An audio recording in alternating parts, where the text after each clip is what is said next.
Buenos días, los invitamos a pasar a sus asientos. Vamos a continuar con las ponencias para dar avance en el programa. A continuación, es un gusto para mí presentar a la licenciada Mónica Araiza Bonillas. Ella es psicóloga con especialidad en evaluación y diagnóstico neuropsicológico por la Universidad de las Californias Internacional, diplomada en salud y demencias por Plenitud y Demencias AC, maestrante en diagnóstico y rehabilitación neuropsicológica, formación enfocada en el área de envejecimiento saludable y evaluación integral del adulto mayor por el Instituto Nacional de Geriatría, y psicóloga en Fundación Alzheimer Casa Belén en el área de estimulación cognitiva y terapia ocupacional. El día de hoy nos va a regalar unos momentos con la conferencia Rompiendo Barreras en el Alzheimer, Desafíos y Esperanzas. Bienvenida, licenciada.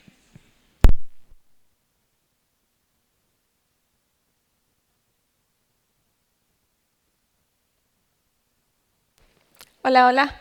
Pues buenos días. Muchas gracias por la presentación. Para mí es un gusto estar aquí con ustedes y platicarles un poquito de lo que hacemos aquí pues, en Casa Belén. Pues ya tengo algunos años en mi formación, ¿no? Enfocada en el adulto mayor. Y como saben, pues en realidad hay bastante estigma todavía, bastante, hacia pues este tema de las demencias. Es un tema nuevo, no tiene tantos años y todavía hay mucho desconocimiento de parte de los mismos pacientes, familiares y el entorno que los rodea, ¿no?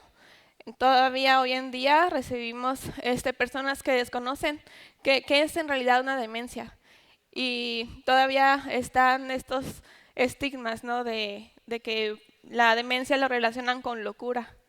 Entonces es por eso que pues estamos aquí, ¿no? Para platicarles un poquito sobre esto. Bueno, también como lo comentó el ingeniero, me gustó mucho al inicio que a mí también me interesa mucho saber quién de aquí tiene algún familiar o paciente, no sé si tratan con adulto mayor, familiares que tengan Alzheimer, que tengan algún tipo de demencia. Levante su mano. Bastantes. Y a lo mejor no nada más en nuestra formación, ¿no? En el trato de medicina familiar, sino también algún vecino, algún conocido, pues siempre nos topamos con algún tipo de ese tipo de diagnóstico. Entonces vamos a hablar un poquito sobre los desafíos y pues qué hay más allá, ¿no? de este diagnóstico. ¿Para qué? Pues para difundir este tipo de información, para generar mayor conocimiento a la población, hacia el médico familiar, pero también hacia todos los que nos afecta este tipo de diagnóstico. Hacer esto va a establecer más bases para poder comprender, para conocer a qué se refiere este tipo de deterioro cognitivo, ¿no? De ese tipo de demencias. Bueno, ¿qué es? Pues es un síndrome que es un deterioro en las funciones cognitivas que tiene que ver mucho con conocer, con darse cuenta de la realidad, de tener consciente qué es lo que estamos haciendo, dónde estamos, en qué ciudad estamos. Muchas veces les pregunto a los pacientes en qué fecha estamos y me dicen su fecha de nacimiento. Entonces, es la capacidad de decisión, prestar atención, todos estos tipos de rasgos se ven afectados. Hay problemas en la vida diaria. Muchas personas creen que al tener un olvido, ya es que tenemos una demencia, ¿no? De que, ay, ya se me vino el Alzheimer. Entonces hay muchos comentarios de estos. Cuando dejamos nuestro celular en otra parte, cuando olvidamos las llaves del carro. Bueno, no es tanto así, pero cuando son olvidos que interfieren en nuestro día a día, pues ahí está realmente como el foquito rojo, ¿no? Es la capacidad para expresar pensamientos, la capacidad de tener ciertas habilidades. A lo mejor nosotros en nuestra edad de adultez media, adolescencia, éramos buenos para dibujar, para hacer cálculos, para manejar, para consultar, por ejemplo, y cuando se presenta un tipo de deterioro como estos, pues estas habilidades se ven en declive. Y lo que hacemos, lo que se trata de hacer es que también aquí la enfermedad vaya un poco más lenta para que no avance de manera abrupta. Vamos a hablar un poquito de la epidemiología. Esta enfermedad de Alzheimer es una afectación neurodegenerativa Y esta foto en lo personal me gusta mucho porque precisamente el año pasado, aquí en Tijuana, tuvimos un congreso dirigido hacia profesionales de la salud, pero también a demencias. Y esta fotografía es una muestra de cerebro de una persona que tuvo también Alzheimer. Y aquí podrán ver unas marañas y algunas neuronas que están ahí. Se ve el axón, se ve la neurona, y las marañas es la proteína tau, la que termina con las neuronas, ¿no? Y que las que se van carcomiendo a todo este tipo de funciones y de neuronas. Entonces, aquí hay características clínicas y neuropatológicas que se caracterizan por un procesamiento anormal del cerebro. Entonces, esta fotografía es de una persona que tuvo ya Alzheimer. Es la proteína tau o placas amiloideas.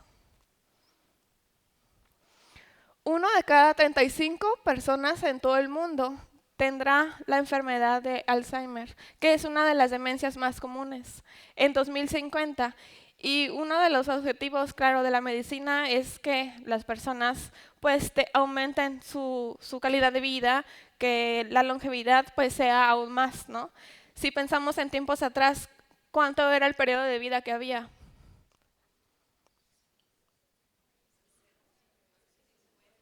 50, 60 y hasta ahí hasta los 40, ¿no? Si vamos un poco más antes. Y actualmente 80 hasta más. Claro que sí. Esa es como que la media, ¿no?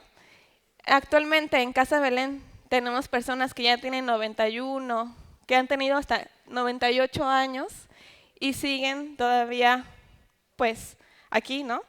Sí, con un deterioro cognitivo, con una demencia, pero parte de la medicina es esto, ¿no? Preservar aún más. ¿Y qué pasa cuando las personas viven tanto tiempo? Pues obviamente van a aumentar las enfermedades neurodegenerativas como el Alzheimer, como las demencias. ¿Y qué va a pasar? Los costos obviamente van a ir en aumento porque la medicina es muy, muy cara. Es difícil todavía conseguir el medicamento. He escuchado de familiares que tienen que reservar los medicamentos, como pedirlos de anticipación para que haya, ¿no? Para su familiar. Aparte de costosos, pues es poco y es demasiado demandante, difícil de conseguir. Entonces, en el 2050, esta probabilidad, esta estadística de adulto mayor va en aumento, y más porque las personas, los jóvenes hoy en día deciden no tener hijos. Entonces, ¿qué va a pasar con esas personas, no? ¿Quiénes van a ser sus cuidadores en caso de que sea necesario? También conozco personas que no tienen hijos, que no tienen sobrinos y que el cuidador principal es la mejor amiga. Entonces, esta es la estadística que se espera, ¿no? En 2050, que los adultos mayores pues sean demasiados. Una persona con algún tipo de demencia puede vivir hasta 20 años. Claro, con los cuidados que sean necesarios, ¿no? Con la estimulación cognitiva, con los medicamentos, con la calidad de vida que se desea para nuestro familiar. El 40% del tiempo se vive en la etapa severa, ¿no? Y 60% fallece en una residencia, en una estancia de adultos mayores. En México existen aproximadamente 20 asociaciones que se dedican al cuidado del adulto mayor con este tipo de enfermedades neurodegenerativas, como el Alzheimer, Parkinson y demás. Imagínense, son 20 a nivel nacional. En Baja California solo existe una, y es Casa Belén. Entonces, imagínense cuántos adultos mayores, cuántas personas tienen una demencia y no hay estancias, no hay lugares donde ellos puedan acudir, donde se dé una orientación al familiar adecuada, ¿no? Para saber qué esperar de la enfermedad. Ok, decidimos el diagnóstico, pero ¿qué esperamos de esto? Muchas personas no lo saben. Y creo que aún falta mucho trabajo por parte de los de salud pública, médicos y demás. Es un trabajo multidisciplinario, no nada más de uno, ¿no? Del médico. Ahí están psicólogos, neurólogos, psiquiatras y muchos geriatras demás. En 80 años, 75% se encontrará en una residencia. Conforme más avanza la enfermedad, pues se va volviendo un poco más difícil de trabajar con ella. Y los cuidadores principales pues son mujeres, son las hijas, las nietas o hasta las nueras. Hemos visto mucho más en mujeres que en hombres cuidadores. Entonces también está la afectación del cuidador principal. Hay 10 señales de alerta que ustedes pueden hacer un checklist o a lo mejor en ustedes mismos, ¿no? En saber, bueno, conocer qué es lo que está pasando con mi cuerpo, qué es lo que está pasando con el paciente. Si encontramos este tipo de señales, bueno, es un foquito rojo. La primera son cambios en la memoria que dificultan la vida cotidiana. Es por eso que les ponía el ejemplo al inicio. Pues que olvidemos el celular, que olvidemos las llaves, pues no va a interferir completamente en nuestro día a día. Pero, ¿qué tal si olvidamos la llave del gas abierta? ¿Qué tal si olvidamos el celular en el micro y lo prendemos? Entonces, estos olvidos realmente interfieren en nuestro día a día. Entonces, aquí está la señal. Dificultad para planificar o resolver problemas. Tan fácil de llegar a un lugar y ver sillas disponibles y no tener esa iniciativa o esa capacidad de resolver problemas en el cambio de la tienda. Son cosas que realmente implican un raciocinio de la persona y que esto se ve limitado, ¿no? Dificultad para desempeñar tareas habituales, desorientación en tiempo o lugar. Les preguntamos en qué fecha es, me dicen la fecha de nacimiento. Les preguntamos en dónde se encuentran, me dicen la ciudad donde nació, porque sabemos en Tijuana, casi nadie es de Tijuana. Bueno, en lo que yo he visto, muchas personas son de Zacatecas, de Guadalajara, de otros lugares, pero Tijuana no. Pero me dicen dónde nacieron y no están conscientes de dónde están ahora. Dificultad para comprender imágenes visuales. Hay algo que pasa muy común que esas instrucciones de llenar un formato con nombre, con código postal, eso es algo complicado para ellos. Y más aún ver la separación que hay con la televisión, una película de acción, una novela, a la vida real. Ellos lo pueden creer que es totalmente real y es la capacidad de comprender esto, ¿no? Problemas de lenguaje, las afasias, problemas para encontrar las palabras que debemos decir para conformar una oración. Los nombres, olvidan los nombres de los hijos, del esposo y demás. Toda esa capacidad para encontrar la palabra correcta. Y por eso ustedes no puede ser un ejemplo que decimos, pásame el de este del de este. ¿A quién no le ha pasado? A ver, levanten la mano. Pásame el de este, el del de este, ¿del qué? Ah, pues ahí hay una limitante, ¿sí o no? ¿Me han escuchado mucho? Claro que sí. Bueno, imagínense que aquí les causa risa, hay comentarios, hay anécdotas, pero una persona que le pasa diariamente y que esto le provoca ansiedad y que la hija o el hijo los regaña porque no se acuerdan de la palabra, pues esto pasa todos los días y pasa siempre. Aquí también olvidan objetos fuera de lugar, no hay una secuencia. Por ejemplo, olvido un objeto mío, algo, un lápiz, un celular, pero aquí no hay una capacidad de retroceder en los hechos. Por ejemplo, vine hoy al Congreso, no olvidé mis llaves, ok, ¿qué hice antes? Me subí al carro, después estaba en mi casa, estaba en mi cuarto. Esa retrocesión, ¿no? De ir hacia atrás, es lo que ellos se ven limitado. Disminución del juicio. Aquí entra todo lo que tiene que ver también con la capacidad de decidir, pero también de tomar decisiones, y más aún cuando estamos en pues ya como adulto mayor, debemos de decidir qué va a pasar con la herencia, ¿no? ¿Qué va a pasar con el testamento? ¿A quién le voy a dejar tal cosa? Pues aquí entra todo lo que tiene que ver la dinámica familiar, la capacidad de tomar decisiones, ¿no? De consultar, a ver con los hijos mayores, esto se ve realmente complicado. Iniciativa y actividad social. Muchas veces los familiares dicen, pero es que mi mamá era muy social, iba a clubes, al deportivo o a las fiestas y ya solamente se queda callada, no participa. Antes era muy practicador y ahora no. Entonces hay como alejamiento. Okay. Y aparte de esto, le juntamos todo lo demás, depresión, la ansiedad, otro tipo de trastornos, además del deterioro cognitivo o de la demencia. Y va a haber cambios de ánimo o conducta. Sabemos que dependiendo de la demencia, depende de la afectación en el cerebro, pues van a haber más síntomas, pero también va a haber cambios de ánimo, va a haber apatía, a lo mejor ya no te va a hacer la misma satisfacción que tenías antes de estar con tus hijos, de estar en una fiesta o de ver una película o de ver a tus nietos o de que fallezca algún familiar y ya no te va a ocasionar como ese sentimiento, esa empatía. Entonces va a haber cierto, pues como aplanamiento emocional.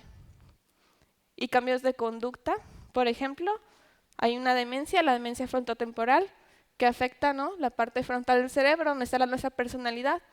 Si una persona con ese tipo de diagnóstico le dan ganas de orinar, lo va a hacer sin pensar en los demás. Que no va a haber esa como pudor de que me vayan a ver, de que vayan a pensar. Eso va a ser instintivamente. El impacto en la salud pública de este conjunto de enfermedades va a ir de incremento, si checan la gráfica. Esto va a ir aumentando conforme pasan los años. Como antes mencionaba, al 2050, pues esto va a ir incrementando cada vez más. Y esto va a crecer y con ello la necesidad de cambiar el panorama de las prioridades en los programas de diferentes niveles de atención médica. Actualmente, pues ya en donde estamos, en Casa Belén, hemos hecho convenios y tratos con el IMSS y con el ISSSTE, porque no hay esta orientación familiar y los mismos trabajadores sociales o personas del sector salud no cuentan con ese tipo de información y no saben a dónde canalizar. Puede darse el diagnóstico, pero ¿qué pasa con ellos? ¿Se hace un seguimiento? Ustedes, no sé, levanten la mano a ver qué hacen cuando tienen ese tipo de diagnóstico.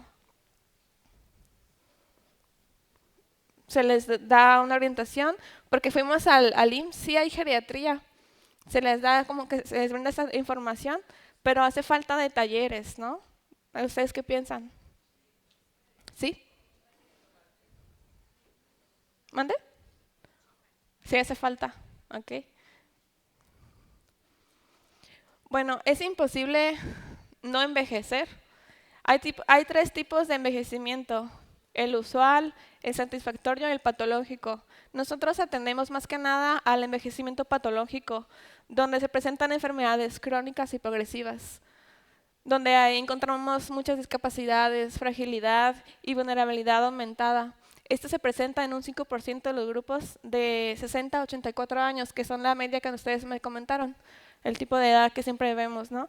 Y esto se va incrementando un 20% a partir de los 85 años. Pocas veces nos encontramos con envejecimiento usual, que son cambios que se presentan de acuerdo a la edad. Y bueno, el satisfactorio son cambios biológicos, psicológicos y sociales, pero pues mantienen una vida saludable y no hay tanta dependencia del familiar que en un envejecimiento patológico, donde ya ocupan otros tipos de apoyo, ¿no?, o necesidades.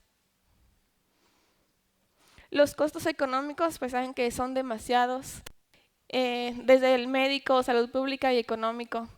Son superiores a los costos causados por enfermedades cardiovasculares y el cáncer combinados, porque aparte de los fármacos, es necesario tener a una enfermera 24 horas con nuestro familiar. Se necesita un neurólogo, un equipo multidisciplinario, ¿no?, además del que dé el diagnóstico. Se necesitan las evaluaciones constantes, se necesita psiquiatría, los medicamentos para calmar o disminuir la enfermedad, pero también los síntomas asociados como alucinaciones, como el control de esfínteres y demás. Entonces es demasiado costoso y también aparte de esto es muy, muy cansado. Las personas que levantaron la mano, ¿cómo fue su experiencia? Varios comentaron, varios levantaron la mano. ¿Mal? Sí, personalmente también yo viví esta experiencia desde el lado sí profesional, pero también personal. Mi abuela también tuvo Alzheimer, murió por esto. Y sí, realmente es muy duro, es muy cansado y aparte emocionalmente lo es también, ¿no? Entonces es por eso que se necesita difundir ese tipo de información. Este es un trastorno, sí, neurocognitivo mayor, que es crónico progresivo. Tal vez al inicio, en un deterioro leve, puede iniciar, sí, los síntomas graves, por ejemplo, el año pasado, ¿no? Pero sabemos que esta demencia no nada más fue de que el año pasado ya. Esto tiene una raíz de hace 20 años, de hace 15 años. A partir de los 20 años, nosotros empezamos a acumular esta proteína en nuestro cerebro y en un exceso de esto, pues empiezan los síntomas graves. Entonces esto va a ir progresando y cada vez va a ser más alto. La demencia senil no existe. Actualmente todavía recibimos personas que nos dicen que tiene demencia senil, su abuelo, su papá, su mamá. Y es como que, ¿cómo que demencia senil? Hay que contarle un nombre. La demencia abarca muchísimas. Hay 100 tipos de demencia. La más común es el Alzheimer, pero también está la vascular, la que tiene que ver con la presión arterial, con infartos cerebrales, la mixta, la frontotemporal, cuerpos de Lewy y Parkinson. Estas son las principales, pero sabemos que hay más. Este es el más común y es entre un 50 y un 60% de probabilidad, ¿no?, que inicie. Es una de las principales causas de discapacidad y dependencia entre personas mayores en todo el mundo. ¿Cuánto tiempo llevamos de aquí en la plática? Más o menos. 25. Cada 3 segundos una persona recibe el diagnóstico de una demencia. Cada 3 segundos. Y los que tienen acceso, ¿no?, a ese tipo de servicio de salud. ¿Y qué hay con las personas que normalizan los olvidos? Que decir que pues por ser mayor, por eso demencia senil, que por ser mayor esto es normal. Muchas más personas no tienen este diagnóstico porque lo normalizan, pero cada 3 segundos se está recibiendo tipo de diagnóstico. Esto tiene un impacto físico y emocional, económico y social también. Al cuidador principal y a la familia, porque no nada más al cuidador. A veces por el mismo duelo olvidamos a la demás familia, ¿no? Pero es a todo el entorno al que rodea al paciente. Desde nosotros que estamos con ellos hasta la gente que lo rodea, los nietos, los vecinos, toda la familia, ¿no? Entonces es muy alto. Aquí la demencia la vamos a poner como si fuera una sombrilla y alrededor de esto están el tipo de… Yo les digo a los familiares que ahí es como un apellido. Demencia tipo y ya hay que darle el apellido. ¿Para qué? Para poder abordar la enfermedad, para saber cómo manejarla, qué tipo de medicamento dar, qué tipo de tratamiento, porque aparte de lo farmacológico está también el no farmacológico, que es lo que hacemos, como en la depresión. Si solamente tomamos el medicamento, pues no va a ser de mucha ayuda, porque falta ¿qué? Lo no farmacológico, la terapia, aquí en este caso sí, también, pero la estimulación cognitiva, la alimentación, la actividad física, el sueño, la higiene, o sea, todo. Entonces, es de ahí la importancia de saber qué es demencia tipo vascular, frontotemporal, Parkinson, ¿qué es? No nada más demencia senil, entonces eso es incorrecto. Aquí, bueno, aquí alguna estadística, vemos que va en aumento. Cada 3 segundos se diagnostica. Es un problema de salud pública porque es demasiado frecuente y más por los estilos de vida, el tipo de alimentación. Ahorita más adelante vamos a ver los factores de riesgo. Más de 50 millones de personas en todo el mundo viven con demencia y esto va a aumentar a 152 millones en el 2050. Entonces imagínense. Y esto va a ir incrementando. Bueno, ¿y ahora qué hacemos, no? Factores modificables o no modificables. Por suerte son más factores que se pueden modificar y esto va relacionado mucho al estilo de vida que nosotros llevamos. Y aquí es para ustedes también, ¿por qué no? Vean a ver qué factores modificables tengo o mis pacientes tienen, y pueden ver que muchos son muy, muy comunes.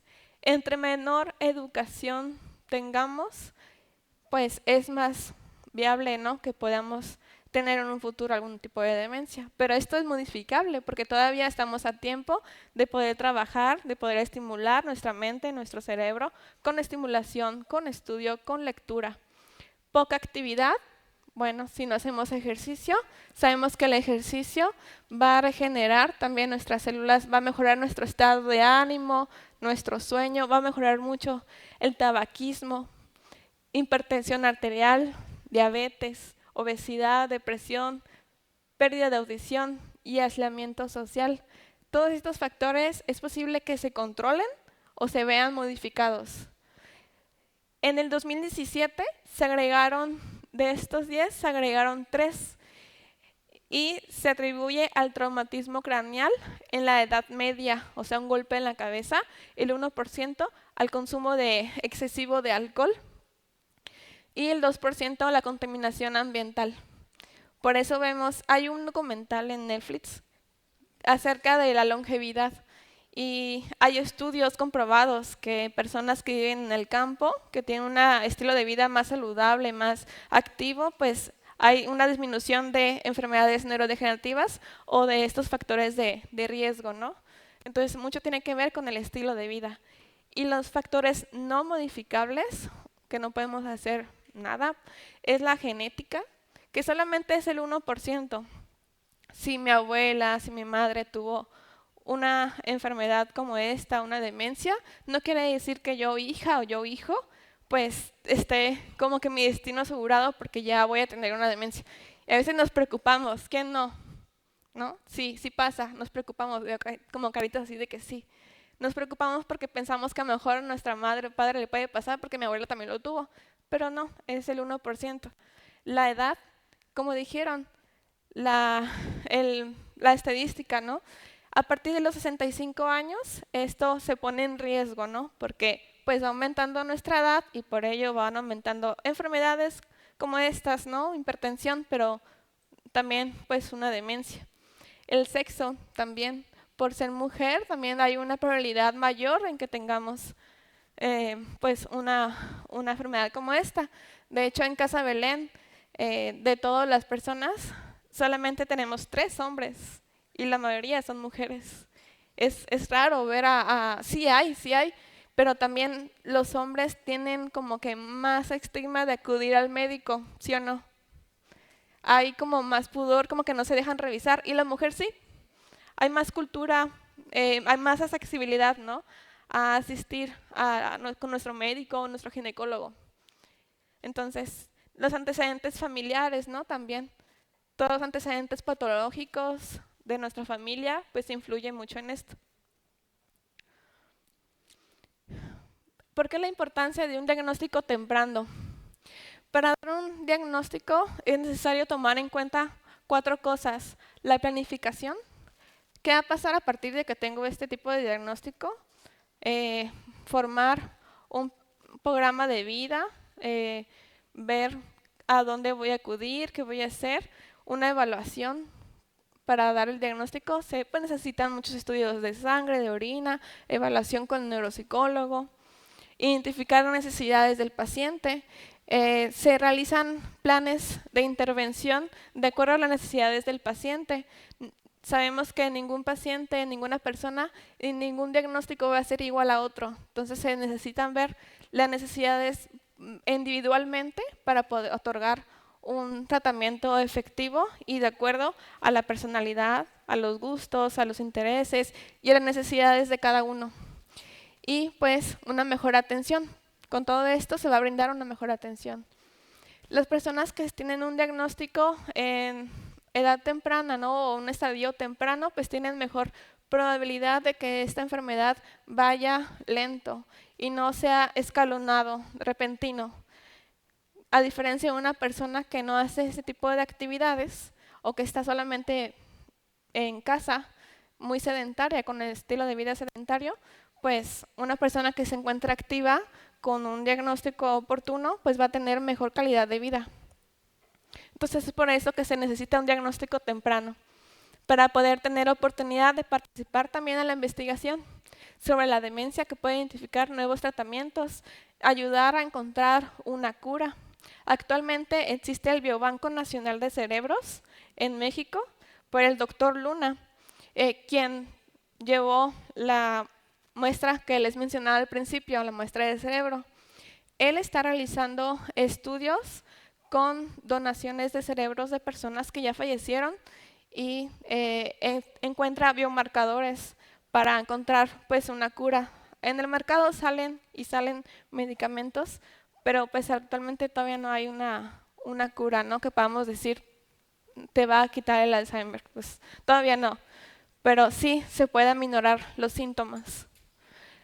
El tratamiento, el manejo del Alzheimer requiere muchos objetivos compartidos y una asociación entre médicos, el paciente y el cuidador, y esto va a implicar la información a la persona y a la familia, que es que esperar, lo que les decía al inicio, tener una prevención de los factores de riesgo modificables, y parte de nuestra labor social es asistir desde preparatorias, universidades, a dar esa concientización de la enfermedad, para que no sea hasta que tengamos este diagnóstico, como lo hemos visto ahora, de, ok, ¿y qué hago cuando ya lo tengo, cuando estoy en una fase avanzada? ¿Por qué no empezar desde antes, desde la prevención, para conocer qué hacer, qué estilo de vida tener para poder prevenir esto? El tratamiento farmacológico específico y el sintomático. Tratamientos no farmacológicos, como lo que les decía, la estimulación cognitiva, con especialistas en el área, para poder minorar los trastornos cognitivos y las alteraciones funcionales, porque es una alteración sistémica, algo funcional que te va a impedir hacer tus actividades del día a día. Y dar, claro que sí, un soporte al cuidador, sin olvidar, ¿no?, la familia. Es por eso que se realizan grupos de apoyo, para saber que hay más personas pues como yo, ¿no?, que tienen un familiar. Entonces es por eso la importancia de canalizar a estas diferentes asociaciones que existen alrededor del país, y que aún hace falta mucho más trabajo y mucha cultura, ¿no?, para poder entender y comprender y no minimizar o normalizar los síntomas de olvidos o de cambios de conducta o de ánimo. El impacto global es algo, sí, global, que afecta económico, social, físico y psicológico. Y aquí están las instituciones de apoyo, donde se brinda atención a las demencias y a la diversidad de casos que nos hemos topado, ¿no? Son centros de día, bueno, sonará como un anuncio, pero sí, hace mucha falta centros de días como estos, para proporcionar diariamente el monitoreo y la vigilancia del familiar, desde toma de signos vitales, alimentación, ejercicio y orientación al familiar, evaluaciones y demás. Hacer una intervención dirigida a este tipo de práctica, pues va a poder tener el control de la enfermedad desde cardiovascular hasta lo cognitivo y lo social. Y así la prevención de factores de riesgo. ¿Qué profesionales se encuentran? Pues también psicólogos, fisioterapeutas, el geriatra, enfermeros, neurólogos y demás. Todo es bueno, desde desde podología, ¿no?, hasta un psiquiatra. Pues es un trabajo multidisciplinario. No sé si ustedes tengan preguntas. Igual puede ser aquí al final o en el momento también. Pues también aceptamos prácticas profesionales, servicio social. Aquí la importancia, ¿no?, de difundir nuestra labor, la labor social, y de ir a las generaciones jóvenes para que hagan conciencia, e invitar a las personas, a estudiantes, a niños, a personas que están alrededor, a conocer ese tipo de enfermedad y invitarlos. Visitas voluntarias y pues el apadrinamiento, ¿no? No sé si tengan preguntas. Es un poco de lo que hacemos aquí pues en Casa Belén. Sí. Sí.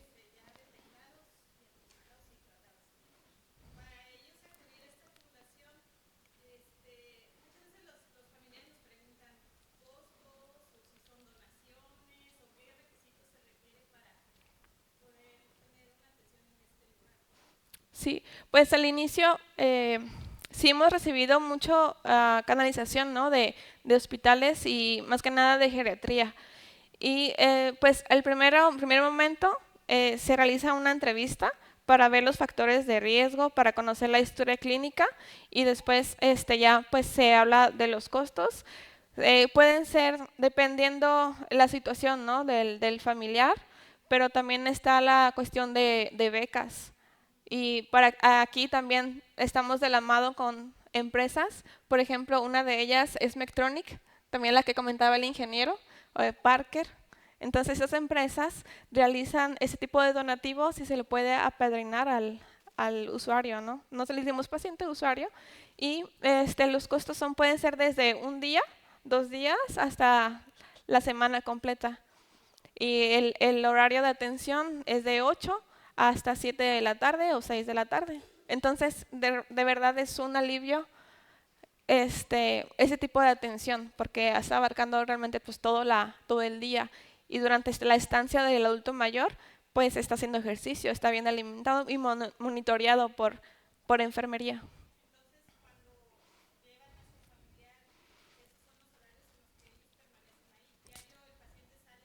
Sí. Sí, es una estancia, es un centro de día. Ellos no duermen ahí, ellos van y vienen. Y el horario es dependiendo de la necesidad del familiar. Hay personas que solamente van 3 horas, 4 horas, y hay personas que van todo el día. Dicen que hay como una guardería. El nombre correcto es centro de día, pero sí, es como un nombre coloquial, ¿no? Una guardería. Pero el nombre correcto es centro de día. Sí, sí, algo así. Sí. ¿Alguna otra pregunta? Sí.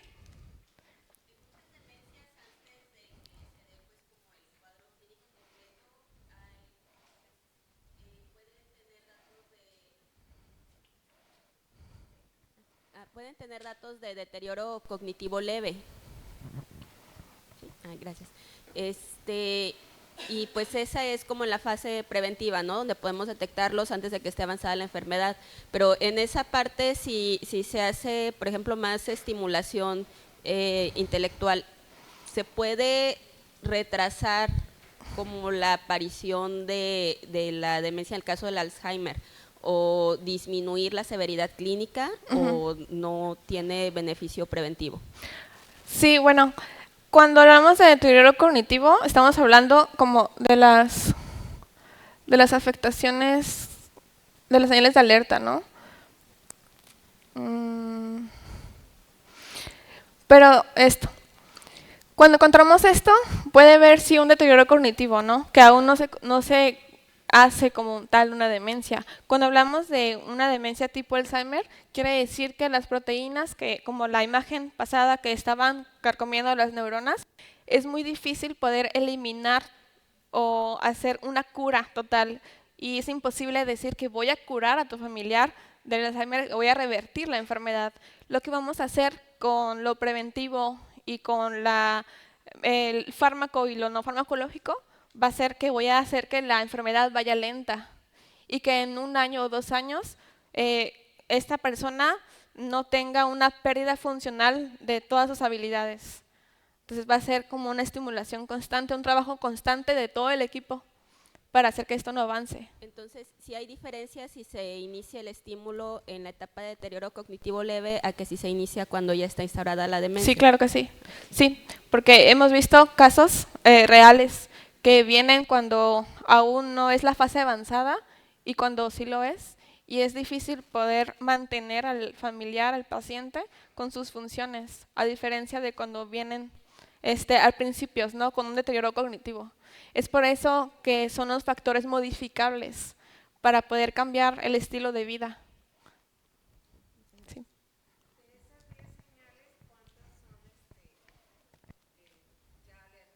Alerta. Pues son foquitos rojos, ¿no? Son como focos rojos de que si algo está pasando, pero cuando de estas interfieren en tu día a día, cuando te ves en riesgo, cuando se ve en riesgo tu persona o la seguridad de las personas que te rodean, allí es cuando interfieren y cuando es un factor de riesgo importante, porque pueden ser, como el ejemplo que les decía, olvidos pequeños, pero cuando pones en seguridad tu vida, cuando te es difícil seguir trabajando, seguir siendo independiente, y cuando tienes que depender de tus familiares, ahí es cuando está la señal realmente de alerta. Pero sin olvidar todas estas, ¿no? No hay que normalizar o minimizar que de un día a otro se te olvidó cómo llegar a tu trabajo o cómo llegar a tu casa. ¿Alguna otra pregunta? Sí.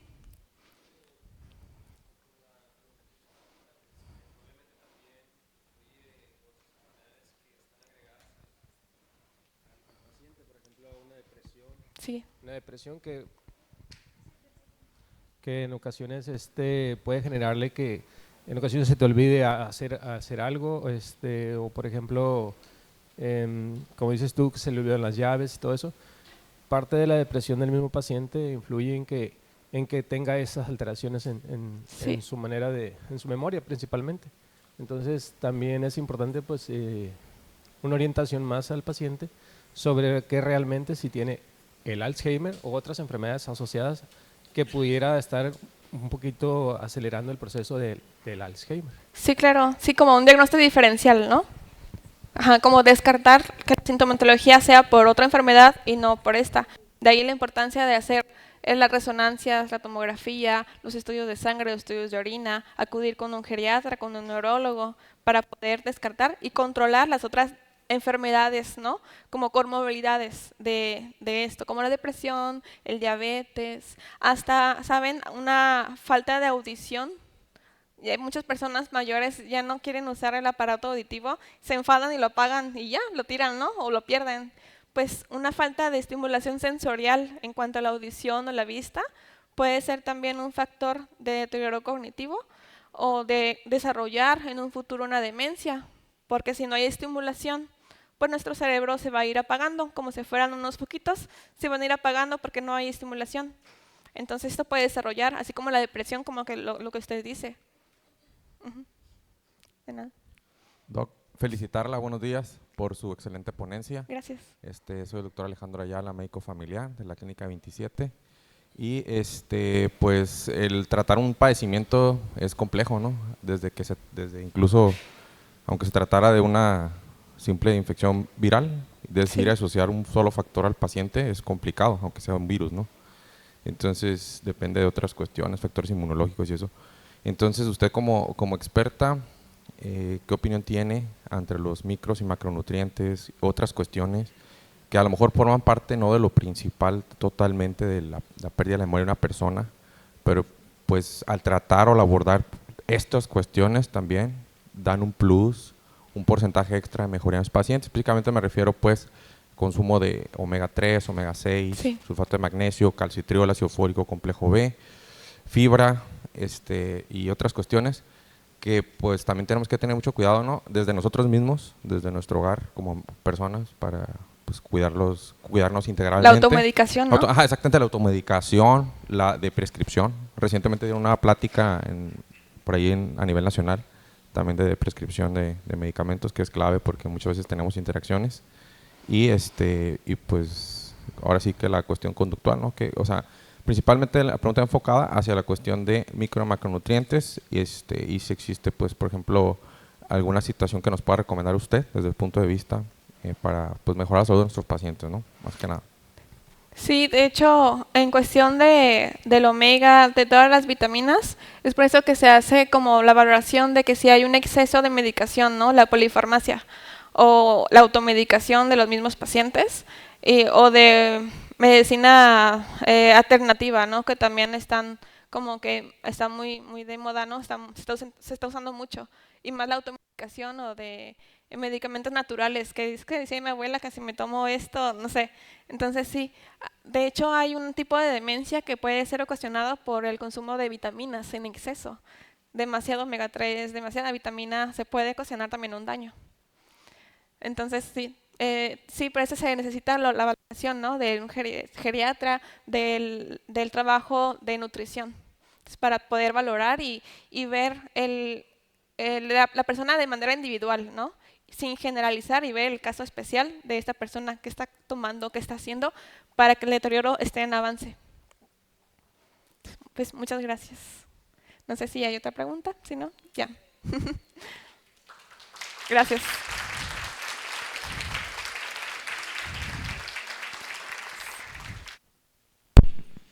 Bueno, creo que nos llevamos tarea a casa de nuestros consultorios. Es importante como médicos familiares tener en cuenta siempre pues esos 10 señales de alerta en nuestros pacientes y siempre tomarlos en cuenta, sobre todo en el adulto mayor, porque detectarlo en una edad temprana pues obviamente va a favorecer siempre el pronóstico de nuestros pacientes. El quinto Congreso Regional Noroeste y tercera Conferencia Binacional otorga el siguiente reconocimiento a la licenciada Mónica Araiza Bonillas por su destacada participación como ponente en el quinto Congreso Regional Zona Noroeste y tercera Conferencia Binacional de Medicina Familiar, donde su valiosa contribución y conocimientos han enriquecido profundamente a todos los asistentes. Muchas gracias y felicidades.